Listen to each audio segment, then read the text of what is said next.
Bismillahirrahmanirrahim. Alhamdulillahirabbil alamin wassalatu wassalamu ala asyrafil anbiya'i wal mursalin wa ala alihi wa sahbihi ajma'in. Subhanaka la ilma lana illa ma 'allamtana innaka antal alimul hakim. Rabbi shrah li sadri wa yassir li amri wahlul 'uqdatam min lisani yafqahu qawli. Amma ba'd. Alhamdulillah ala ni'matil Islam, alhamdulillah ala ni'matil iman wa kafa biha min ni'mah. Alhamdulillah, segala puji bagi Allah Subhanahu wa taala yang mengumpulkan kita, mempertemukan kita, menjadikan kita hamba-hamba di pagi hari ini dapat rezeki yang luar biasa dari Allah Subhanahu wa taala berupa permunajatan kepadanya, berupa berbagai macam permintaan-permintaan yang indah kepadanya, berupa perkara-perkara yang dengannya kita mengharapkan Allah taala menata kehidupan kita di dunia, menata kehidupan kita di akhirat nanti, memperbaiki apa yang terjadi di dunia sehingga alam akhirat kita juga diperbaiki sama Allah taala, mengindahkan jalan akhirat kita, mengindahkan jalan kita di dunia sehingga jalan akhirat kita juga diperindah oleh Allah Subhanahu wa taala. Permintaan-permintaan yang luar biasa, permintaan-permintaan yang bukan melulu tentang urusan-urusan keinginan kita ataupun juga apa yang menjadi maunya diri kita, tidak, tapi apa yang diinginkan oleh Allah Subhanahu wa taala. Karena kalau keinginan kita itu sudah pasti banyak salahnya, tapi kalau keinginannya para ulama atau harapan-harapan yang dilakukan oleh orang-orang yang memiliki kapasitas keilmuan, memiliki kapasitas ma'rifah kepada Allah taala, maka apa yang mereka minta ini selalu istimewa. Apa yang mereka minta ini selalu menjadi perkara-perkara yang istimewa. Termasuk diantaranya adalah perkara hati. Apa yang kita bahas di dalam kitab Sulamut Taufik ini, kita masih ada di dalam bab yang membahas tentang perkara hati. Dan Imam Ghazali ketika ditanya, wahai Imam, apa hal yang tersulit? Apa perkara yang paling sulit ini apa? Beliau mengatakan noto hati. Nata hati itu adalah perkara yang sulit sekali karena belajarnya setiap hari, setiap waktu, dan ujiannya selalu dadakan, gak katek aba-aba, gak pakai nanti kamu tak uji hari ini jam sekian, siapkan kertas, siapkan potlot 2B, gak katek, ujuk-ujuk. Jadi ujiannya itu selalu datangnya tiba-tiba, dan kita padahal kita perlu mempersiapkan tentang perkara tersebut. Makanya apa yang diminta sama para orang-orang soleh ataupun orang-orang yang mulia di sisi Allah taala, yang mereka minta itu termasuk diantaranya adalah tentang perkara hati mereka. Nabi Allah Musa ketika diperintahkan sama Allah taala untuk berangkat mendakwahi Fir'aun, yang beliau minta, Rabbi syrahli sadri, ya Allah lapangkan hati saya, ya Allah jadikan seluas samudra, ya Allah bikin hati saya ini menjadi luas, menjadi pemaaf, menjadi ngerteni, menjadi hati yang siap untuk menjalani kehidupan dengan cara yang lebih baik. Rabbi syrahli sadri wa yassirli amri wahlul 'uqdatan min lisani yafqahu qawli. Yang beliau minta 3 perkara ini. Hatinya biar diluaskan sama Allah taala, setelah itu urusan-urusannya dilancarkan sama Allah taala, dan yang ketiga adalah lisan ini ketika dakwah, alat yang dipakai untuk berdakwah ini otomatis adalah lisan. Wahlul 'uqdatan min lisani yafqahu qawli. Lepaskan ikatan-ikatan yang ada di lisan saya sehingga orang ini nanti bisa menerima apa yang saya kerjakan. Apa yang saya inginkan biar nyampe ini ya Allah. Cahayamu ini biar nyampe ke umat. Apa yang Kau berikan kepadaku ini biar nyampe ke umat. Wahyu-wahyumu ini biar nyampe, biar orang paham ketika dengerin saya ini, biar paham ya Allah. Bahkan beliau nggak minta di situ tentang keilmuan, beliau juga nggak minta harta, nggak minta ya Allah kalau memang disuruh dakwah uang transportnya mana, nggak ada. Bisyarahnya mana ya Allah, ujrahnya mana, upah saya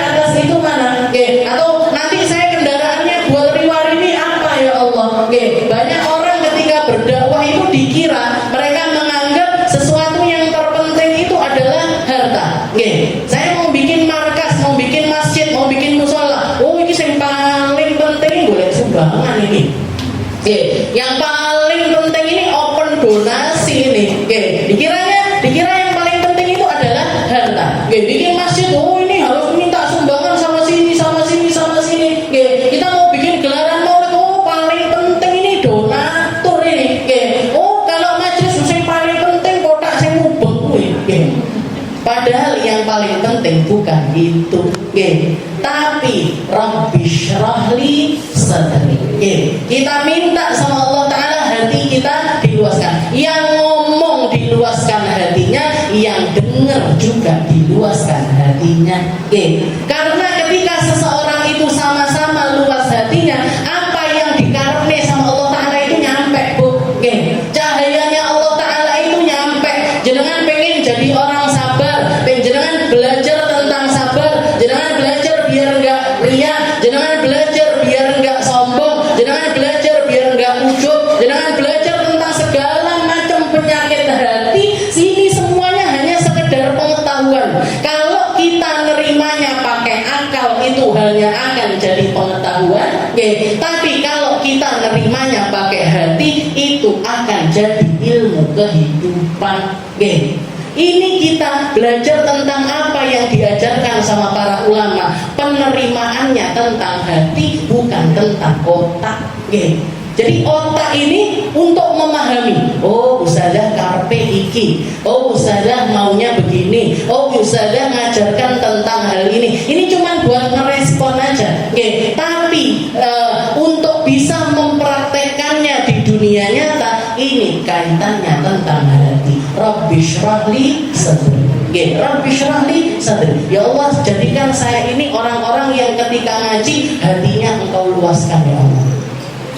Setelah itu wa yassirli amri. Setelah itu nanti saya keluar dari majelis ini, tantangannya di luar. Tantangannya nanti di luar. Apa yang masalah-masalah sama tetangga saya, masalah-masalah sama orang-orang sekitar saya, masalah sama teman-teman saya. Ini gimana biar mudah, ini gimana ya Allah? Yassirli amri. Gampangkan saya buat mudahin segala masalah ini ya Allah.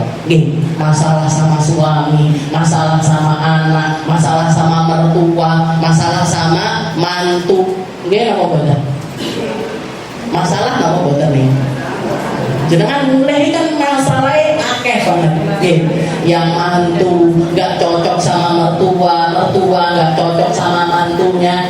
Nanti suami nggak cocok sama istrinya, istri cocok sama suaminya. Nanti anak debat orang tuanya, orang tua debat anaknya. Ini semuanya PR kita ke depan, bukan ke depan sekarang, bahkan sudah jadi hal yang harus kita lepaskan. Piye carane ngudari iki mang piye? Belajarnya sudah, nyari ilmunya sudah, ngambil ilmunya sudah. Nah, minta sama Allah Ta'ala biar dilepasin satu-satu. Kalau memang hal perkara ini adalah sesuatu yang menjadi ketetapannya Allah Ta'ala untuk diri kita, maka kita minta, ya Allah sabarkan saya, kuatkan saya, bikin kaki saya ini tetap bisa berdiri, bikin diri saya ini tetap bisa bertahan dengan segala macam cobaan tersebut. Saya banyak dicurhatin ibu-ibu, dan mayoritas yang curhat, mayoritas masalahnya mereka ini ada di suaminya. Jadi saya dua bojo masalahnya kebanyakan ini di suaminya. Yang suaminya begini, yang suaminya begitu, yang suaminya ngatas segala macam lah. Kepincut wedok liya, yang kena ini, macam-macam. Mayoritas itu masalahnya di suaminya. Yang menjadi masalah hidupnya itu ada di suaminya. Saya juga bingung karena banyak sekali tak jawab satu-satu. Ketika saya ketemu teman saya, Ustaz Kiki itu kan sering datang ke Tulungagung. Saya termasuk yang saya ceritakan ini tentang itu. Ibu-ibu ini kebanyakan masalahnya di suaminya. Konflik terus di suaminya. Jawabannya beliau apa? Kasih tahu mereka dua hal, Pak. Kasih tahu kepada mereka tentang dua hal. Yang pertama, orang ketika mendapatkan ujian semacam itu, orang ketika mendapatkan ujian semacam itu, biasanya dungone malah luwih banter. Biasanya munajatnya jadi lebih indah. Biasanya sujudnya jadi lebih panjang. biasanya tangisannya jadi lebih deres. Dan Allah suka ketika seorang hamba itu dalam keadaan semacam itu. Munkasiratul qulub min ajli. Katanya Rasulullah mengatakan, "Ya Rasul, aina ajidullah?" Di mana saya harus menemukan Allah Ta'ala ini di mana? Katanya Allah Ta'ala, "Inda munkasiratil qulub min ajli." Ketemukan saya di dalam hati orang-orang yang hatinya itu luluh lantak karena Allah. Dia punya masalah, dia sedang berat masalah yang dihadapi, dia sedang mendapatkan ujian yang luar biasa besar, tapi bukannya dia, istilahnya usahanya dia untuk menangani masalah tersebut bukan cuma tentang antara dirinya dengan masalah itu, tapi dia melibatkan Allah Ta'ala di dalam penyelesaian masalah tersebut. Dungoni malih banter. Khusyuknya jadi luar biasa. Dan banyak sekali orang, banyak sekali perempuan diangkat derajatnya sama Allah Ta'ala, dijadikan kekasih-kekasih Allah, dijadikan orang-orang terdekatnya Allah karena perkara tersebut. Jadi istilahnya masalah di suami ini tadi, masalah dia di dalam rumah tangga ini, jadi jangan melulu minta, "Ya Allah, selesaikan masalah saya," atau jadikan suami saya jatuh cinta lagi sama saya, atau jadikan suami saya dekat lagi sama saya. Gak melulu tentang itu, tapi keadaan ketika kita diuji sama masalah tersebut, kalau itu menjadikan kita lebih dekat sama Allah Ta'ala, maka musibah itu adalah sebuah kebaikan. Tapi kalau itu membuat kita semakin jauh dari Allah Ta'ala, oh awakmu selingkuh, aku ya iso. Kamu nyari perempuan lain, aku ya boleh orang lanang liya. Ini orang bodoh. Ini orang kayak gini, berarti masalahnya dia membuat dia semakin terhina, semakin jatuh, terpuruk di sisi Allah Subhanahu wa Ta'ala. Jadi responnya, jadi dikatakan yang pertama itu, katakan kepada mereka, kalau memang karena masalah itu membuat mereka semakin dekat sama Allah Ta'ala, maka mereka istilahnya harus mensyukuri tentang musibah tersebut. Musibah kok disyukuri, saudara, disyukuri. Karena kalau nggak dididik dengan cara semacam itu, kita mungkin nggak pernah mengadakan tangan kita mungkin nggak akan pernah khusyuk di dalam doa kita. Lalu yang kedua, rutinkan. Jadi orang semacam itu harus punya wirid.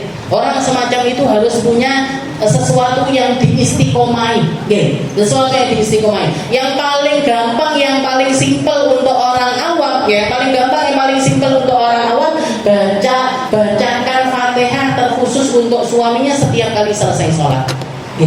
Jadi setiap kali selesai sholat, dengan bacakan Fatihah, dengan bacakan ayat kursi, terkhusus untuk orang-orang yang kita ini sedang bermasalah sama mereka. Kalau suami, ya suaminya di Fatihah. Ya Allah, oh ila hadrati, ruhi almarhum, ada orang mati. Jangan ya. Jadi ila hadrati aja kepada orang yang kita jangan ila arwahi. Kita ila arwahi berarti ruh wis mati, dongane mati, bojone pada loro mati. Jangan. Jadi di Fatihah setiap kali selesai sholat, habis subuh di Fatihah, habis zuhur di Fatihah. Jadi biar kita minta nanti yang terbaik dari Allah Ta'ala apa? Nanti yang terbaik dari Allah Ta'ala apa? Kalau memang yang terbaik merubah suami untuk jadi istilahnya baik lagi, insya Allah dirubah sama Allah Ta'ala jadi baik lagi. Kalau memang yang terbaik itu perpisahan, ya nanti dipisahkan sama Allah Ta'ala.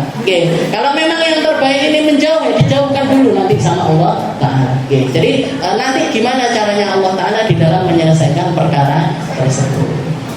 Ini tentang hati.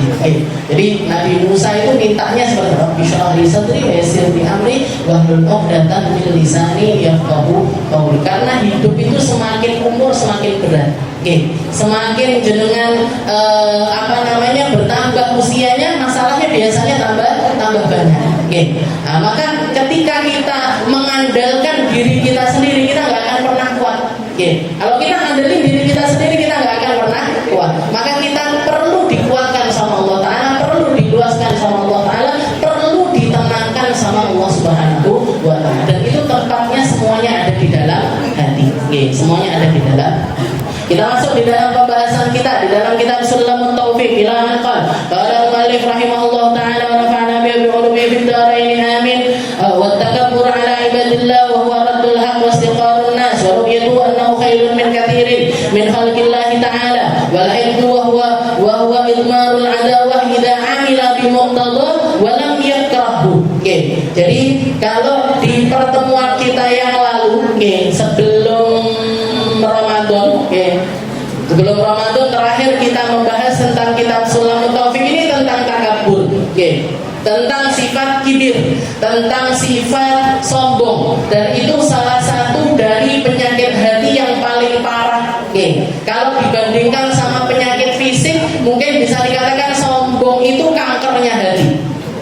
Jadi kalau bisa dikatakan penyakit yang paling mematikan untuk manusia, jadi ada yang namanya kanker, ada yang namanya tumor, ada yang namanya ini itu dan lain sebagainya. Nah ini kalau tentang ruh kita, tentang keadaan hati kita di hadapan Allah Taala, ada 3 macam penyakit ini yang kita harus lepas, kudu diobati, kudu dibenahi. Yang paling parah pertama adalah kesombongan.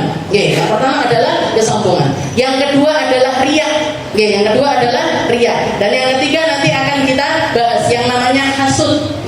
Jadi kibir, riya, wal hasad. Penyakit hati yang pertama sombong, yaitu sesuatu yang luar biasa, sesuatu yang sangat-sangat menghancurkan seorang hamba. Bahkan Allah Ta'ala nggak ridho ada orang masuk ke dalam surga, di dalam hatinya ada kesombongan, walaupun cuma sebiji zarrah. Walaupun cuma 1 biji wijen aja, nggak akan diizinkan sama Allah Ta'ala untuk masuk ke dalam surga. Makanya kudu panggah di benak nih. Jangan sampai kita punya rasa sombong. Jangan sampai merasa lebih baik dibandingkan hamba Allah Ta'ala yang lainnya.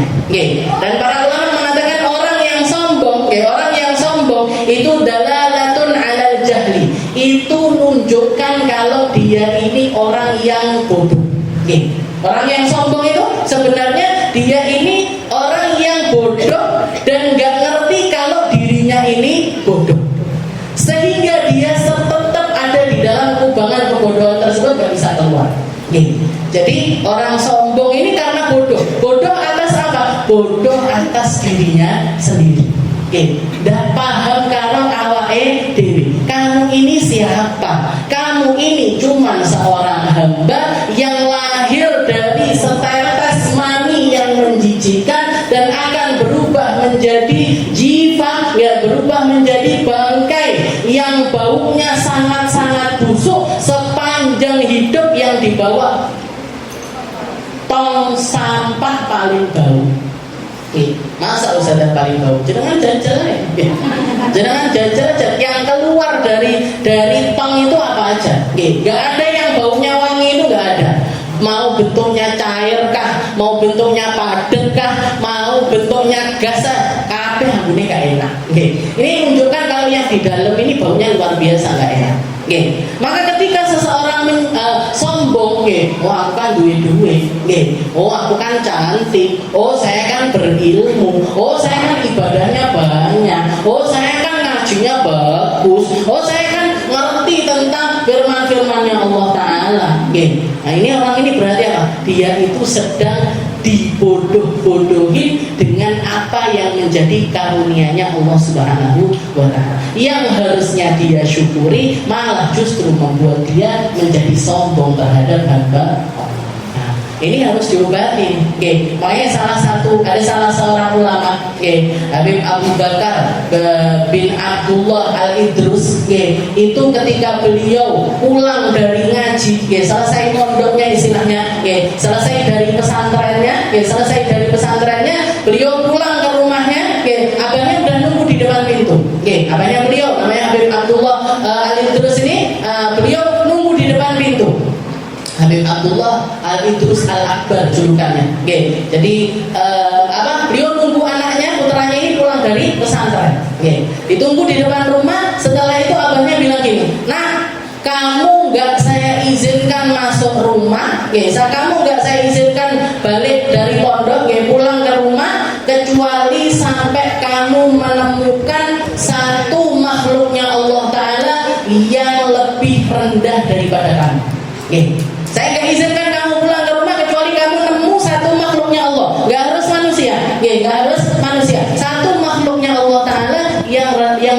rendah dibandingkan diri. Maka dijalani, jalan ya sudah nggak jadi pulang, balik lagi jalan dia nyari siapa kiranya makhluknya Allah Taala yang lebih rendah daripada dia. Pertama jalan ketemu sama seorang laki-laki, di tangannya ada minuman keras, nenggone pinggir jalan dia lagi mabuk, teler di pinggir jalan. Katanya Habib Abu Bakar ini, ini koyo dia sudahlah nggak berilmu, sudahlah istilahnya orang bodoh, di tangannya ada khamr, di tangannya ada minuman keras. Di sini seburuk-buruknya orang ini. Bahkan kalau Lailatul Qadar malaikat aja mau melihat dia nggak mau. Dia mau puasa, dia mau sedekah, dia mau melakukan banyak kebaikan yang nggak akan diterima ketika dia ini masih dalam keadaan yang semacam. Terus dia tak boleh digandeng, pak, ayo melok saya kemana, tak kayak imam lah, dibawa, digandeng sama dia sampai jalan. Ketika mendekati rumahnya dia mikir lagi, ya kalau orang ini nanti nggak tobat, ya kalau orang ini nanti nggak istilahnya matinya suul khotimah, husnul khotimah.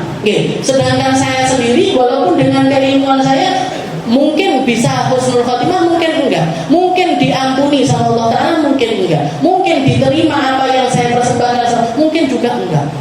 Maka dibilang lagi, pak enggak situ ya. Loh, jadi dikasih imam enggak situ, ganti orang lain.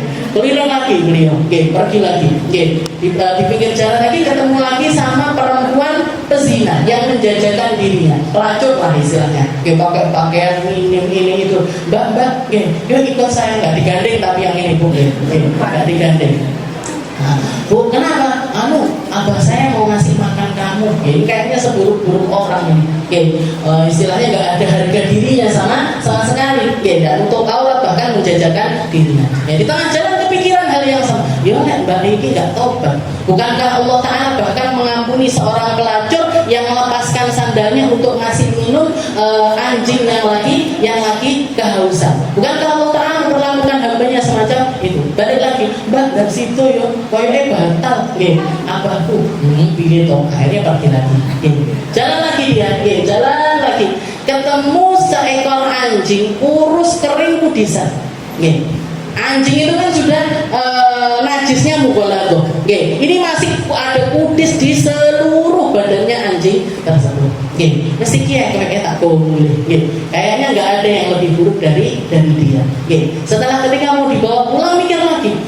Ini makhluk nanti di akhiratnya Allah Ta'ala setelah selesai urusannya antara dia dengan anjing-anjing yang lain atau makhluknya Allah Ta'ala yang lain, dia akan berubah jadi debu. Dan saya masih meneruskan perjalanan panjang, dihisab, setelah itu nanti ditimbang amal ini itu dan lain sebagainya. Mesti nggak mungkin. Maka dia kembali pulang nggak bawa apa-apa, berdiri di depan pintu rumah sambil nangis di depannya abahnya. Nggak ada makhluknya Allah Ta'ala yang lebih rendah dibandingkan saya. Semua makhluk di atas muka bumi ini lebih mulia dibandingkan saya yang paling hina.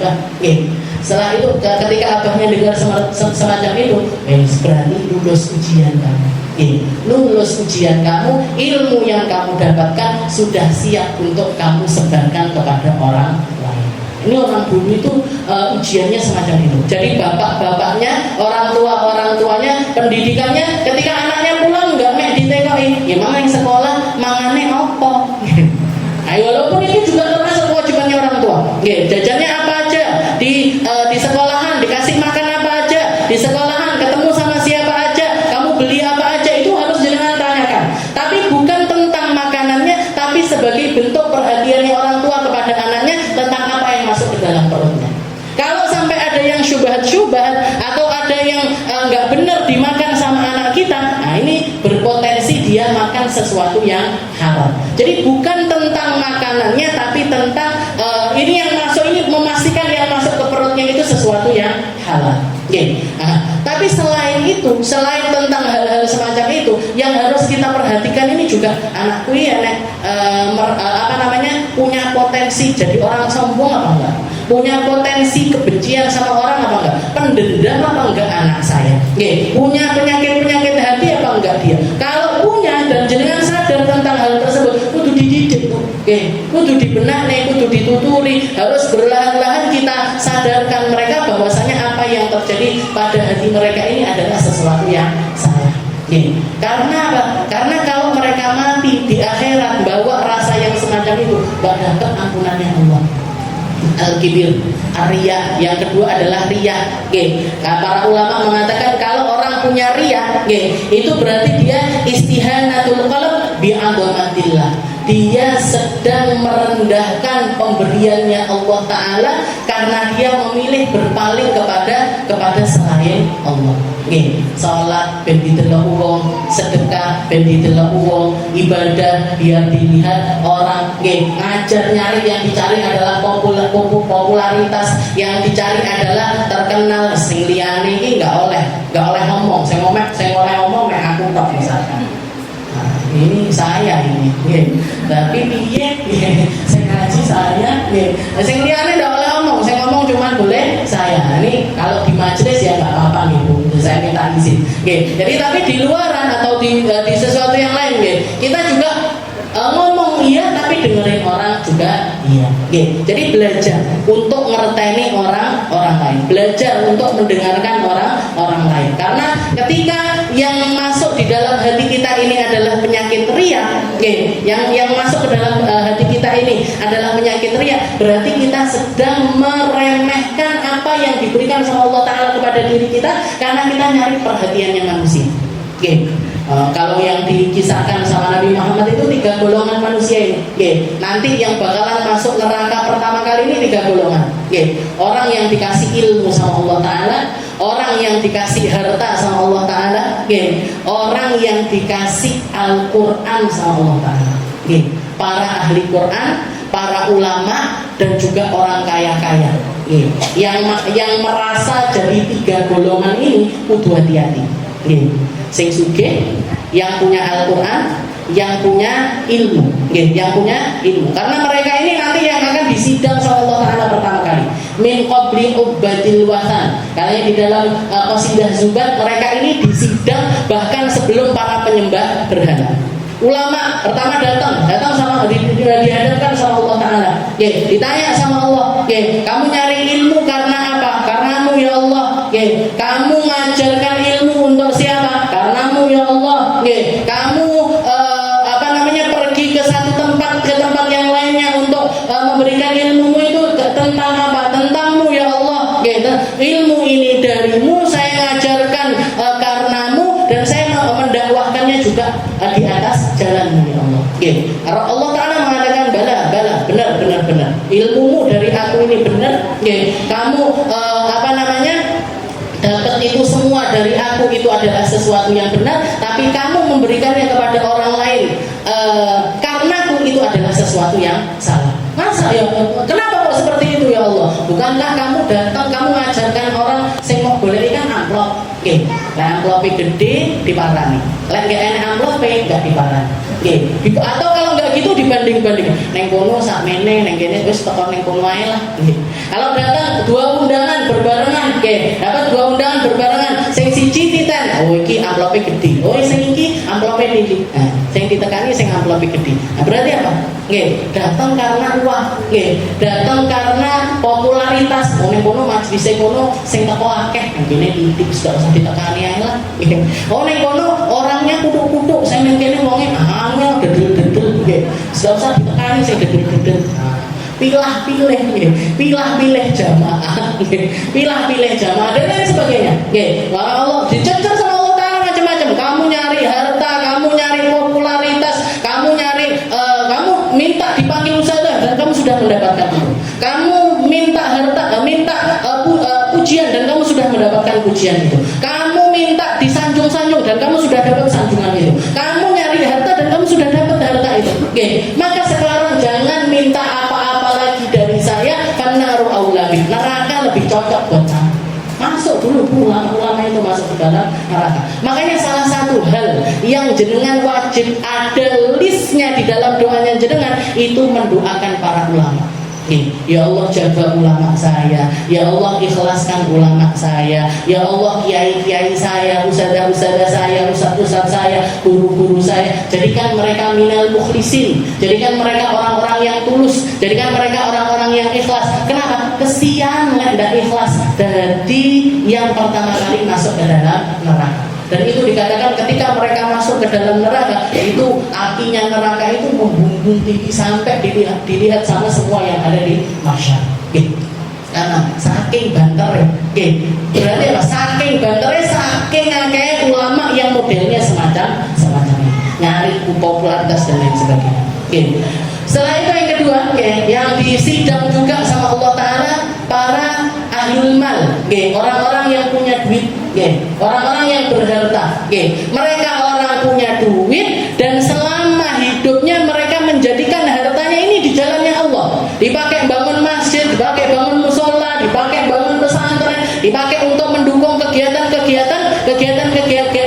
kebaikan, bukan sebaliknya, bukan dipakai maksiat. Jadi jangan bayangkan kalau dipakai maksiat ini azabnya seperti apa di neraka. Ini para orang-orang dermawan yang mendermakan hartanya ketika di dunia di jalannya Allah Ta'ala, disidang sama Allah Ta'ala. Kamu dapat harta dari siapa? Darimu ya Allah. Ini harta nikmat dari engkau. Kamu sedekah karena apa? Karenamu ya Allah. Bohong. Kamu bohong. Kamu bikin masjid ben wong ya, iki masjid sing dibangun Pak kuwi. Oh ini yang nyumbang di sini, oh ini yang bikin ini, oh ini yang bikin ini. Katanya Allah Ta'ala, dan kamu sudah mendapatkan nama itu. Kamu terkenal sebagai orang dermawan, kamu terkenal sebagai orang yang sakho. Karena jangan minta apa-apa dari saya, silahkan masuk ke dalam neraka. Alhamdulillah ini.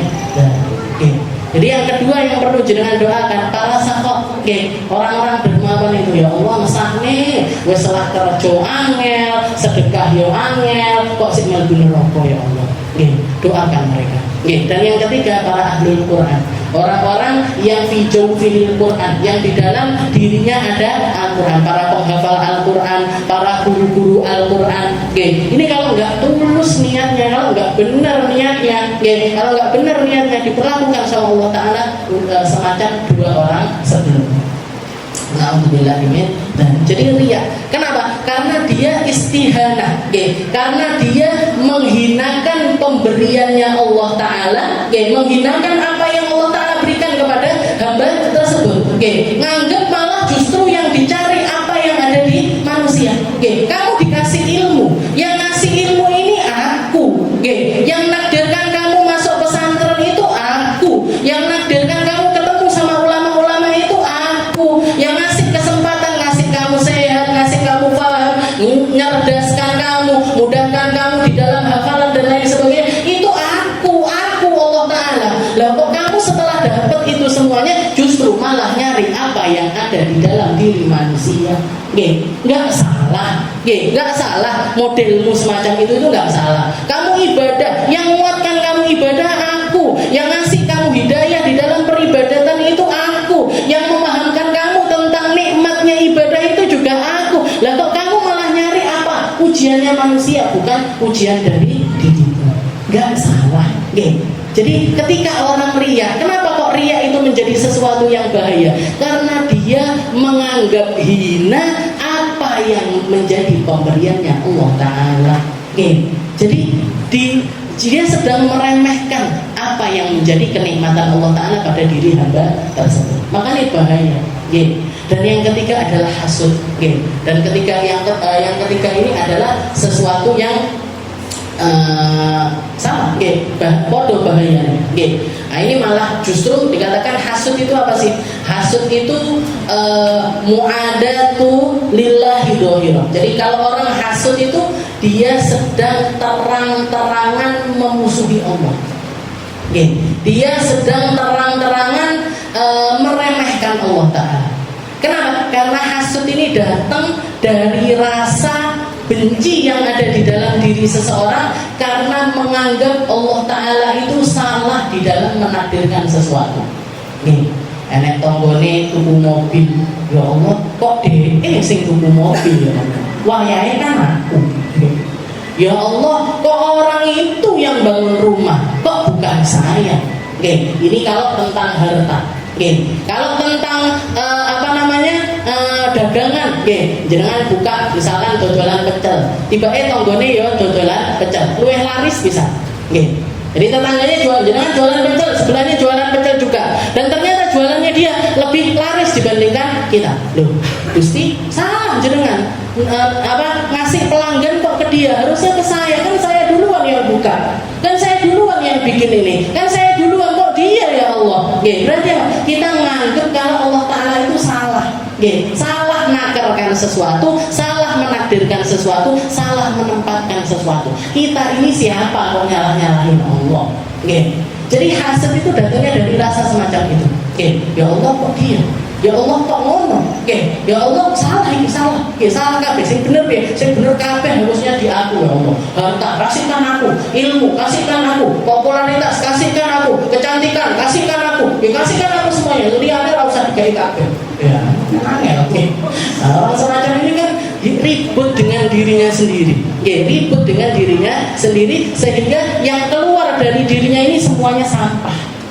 Yang keluar dari orang-orang tukang hasad ini, tukang hasad ini salah satu adabnya atau salah satu yang dirasakan di dunia, adabnya di dunia sebelum di akhirat. Itu yang pertama, mahmumtul hayah. Dia akan jadi orang yang sumpok sepanjang hidupnya. Nyakok marahi sibuk nyalahin orang, kamu semua. Kabeh salah. Gak ada sing bener mek dhek tak. Padahal justru dia yang salah, orang lainnya benar. Jadi orang hasad itu tulal hayat, seumur hidupnya berada di dalam kesumpukan. Jangan kalau mau tahu, manusia paling, bukan manusia bahkan makhluknya Allah Ta'ala paling sumpah itu setan, iblis. Setan iblis itu paling sumpahnya makhluk. Kenapa? Karena dia keluar. Jadi pertama dia menyombong di depan Allah Ta'ala. Ketika Allah Ta'ala nyuruh usjudu li Adam, sujud kalian kepada Adam. Katanya iblis gak mau sujud. Ditanya sama Allah Ta'ala, kenapa? Ana khairun minhu, saya lebih baik daripada dia ya Allah.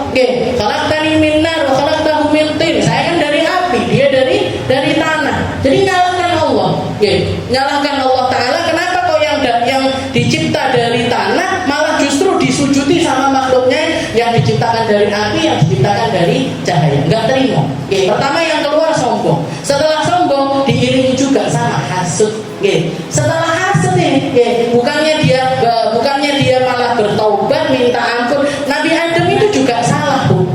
Nabi Adam itu juga berdosa. Nabi Adam itu kepleset ketika makan buah khuldi itu, kepleset. Ditegur sama Allah Ta'ala, ditelanjangi sama Allah, dicabut semua fasilitas kesyurgaannya sama Allah Ta'ala, dicabut, diturunkan ke bumi. Tapi Nabi Adam memilih untuk menunduk, memilih untuk tawadhu, memilih untuk ngerteni bahwasanya saya ini hamba, diperlakukan seperti ini sama Tuhan saya nggak apa-apa. Sehingga beliau yang keluar apa? Tobat. Beliau minta ampun sama Allah Ta'ala sehingga diampuni sama Allah. Setan iblis ini nggak mau. Bahkan dia bersumpah, ya Allah kalau gitu panjangkan umur saya. Katanya Allah Ta'ala, ya kamu akan saya panjangkan umurmu ila yaumi yub'atsun, sampai kiamat kamu gak bakalan mati-mati. Kamu mau ngapain? Dipanjangkan umurnya ini mau ngapain? La'ahtanikan, saya akan godai semua anak cucunya Adam. Saya akan menggoda semua anak cucunya Adam. Wala amurannahum fala yughayyirunna khalqallah. Saya akan bisikin mereka biar nggak punya rasa syukur, biar sehidupnya ini penuh dengan ketidaksyukuran. Delok ngoco irungku kok kedawan gitu. Irungnya kok mendelepen diunggahne. Alise kok koyo ngene dingenekne. Pipine kurang naik dinaikkan. Enggak punya rasa syukur akhirnya. Ini pertama kali yang janjinya setan ini. Wala amurannahum fala yughayyirunna khalqallah. Saya akan perintahkan mereka untuk mengubah apa yang Allah Ta'ala ciptakan, terutama di dalam dirinya mereka. kukuku kurang apik diapiki nggih, iki kurang dawa diodotne nggih, kurang dhuwur diminta. Sampai akhirnya sekarang ini yang paling laris di dalam bidang kecantikan ini kan hal-hal semacam itu. Operasi pipi, operasi kelopak mata. Saya itu nggak ngerti Bu, istilahnya. Jenengan kalau ngomong-ngomongan apa merhatiin kelopak matanya orang lain? Mungkin kelopaknya kurang estetik gini. Kan nggak ngapain gitu loh, istilahnya. Tapi itu dibikin menjadi sesuatu yang menjadi momoknya para perempuan ya. Ini pipi saya kurang gini, saja, mulut saya kurang gini, hidung saya kurang gini, mata saya kurang gini. Nah, ini pertama kali janjinya setan. Wala amuran nahkala yughayyiru khalqallah. Saya akan membuat manusia ini dikit syukurnya. Saya akan melupakan mereka kepada ciptaannya, penciptanya. Saya akan lupakan mereka dari jalannya Allah Ta'ala. Saya goda mereka dari depan, belakang, kanan, kiri. Tak godok sampai kapan ila yaumi yub'atsun, sampai hari yang jenengan bayangkan betapa sumpahnya sebenarnya jadi iblis ini. Karena kepongahannya, karena hasutnya memilih jalan yang luar biasa, bikin hati ini sumpah. Kita benci sama satu orang itu aja sudah sumpah. Jangan saya istilahnya semua dari kita pasti punya orang yang dia benci. Tapi kita benci sama satu orang aja sebenarnya sudah bikin kita sumpah. Kamu nahar fi, kamu nahar. Jangan bayangkan kalau yang dimusuhi sama iblis ini semua manusia yang ada di seluruh penjuru dunia. Kabeh dibenci sama iblis, semua dibenci sama setan. Betapa hatinya ini sempit luar biasa. Nah, makanya hasil ini itu baru pertama. Nomor 2, 3, 4, 5 insya Allah kita lanjutkan minggu depan.